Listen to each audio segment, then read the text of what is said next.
പലരും ഓരോ പ്രശ്നങ്ങൾ വരുമ്പോൾ അവർ ചിന്തിക്കും, ദൈവമേ എനിക്ക് മാത്രം എനിക്ക് മാത്രം ഇങ്ങനെ പ്രശ്നങ്ങളെന്ന്. ഞാൻ പക്ഷെ ചിന്തിക്കുക എങ്ങനെയാണെന്ന് വെച്ചാൽ, ഒരു പ്രോബ്ലം വന്നു കഴിഞ്ഞാൽ ഞാൻ അതിനൊരിക്കലും അതിന് വളരെ കൂളായിട്ടാണ് ഞാൻ എടുക്കാറ്. കാരണം ഒന്നെങ്കിൽ അതിനൊരു സൊല്യൂഷൻ ഉണ്ടായിരിക്കും.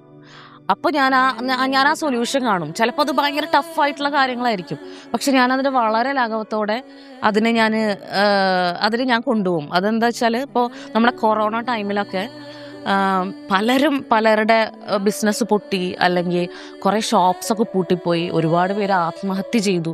സത്യം പറയുകയാണെങ്കിൽ എനിക്കും അങ്ങനെ ഒരു ഘട്ടത്തിൽ കൂടി തന്നെയാണ് ഞാനും പോയത്. പക്ഷെ ഞാൻ അതിനെ മാറ്റി ഞാൻ വളരെ ചെറിയ രീതിയിൽ, അതായത് ചെറിയ സാധ്യതകളേ ഉള്ളൂ. ആ സമയത്ത് തന്നെ എൻ്റെ ഒരു ക്ലയൻറ്റിനെ ഞാൻ കമ്മ്യൂണിക്കേറ്റ് ചെയ്ത് അവരോട് ഞാൻ പറ്റുന്ന രീതിയിൽ ഞാൻ ചെറിയ സാമ്പിൾസും കാര്യങ്ങളും വീട്ടിൽ നിന്നായിക്കോട്ടെ എങ്ങനെ ആയിക്കോട്ടെ ഞാനത് ചെയ്ത് അവരെ കാണിച്ച്, പിന്നെ അത് കൊറോണ മാറി വരുമ്പോഴത്തേനും ആയിരിക്കാം ചിലപ്പോൾ റിസൾട്ട് വന്നിരുന്നത്. അതിന് മുന്നേ ആയിക്കോട്ടെ അവരതിനെ എനിക്ക് ഭയങ്കര നല്ല റിസൾട്ടാണ് കിട്ടിയത്.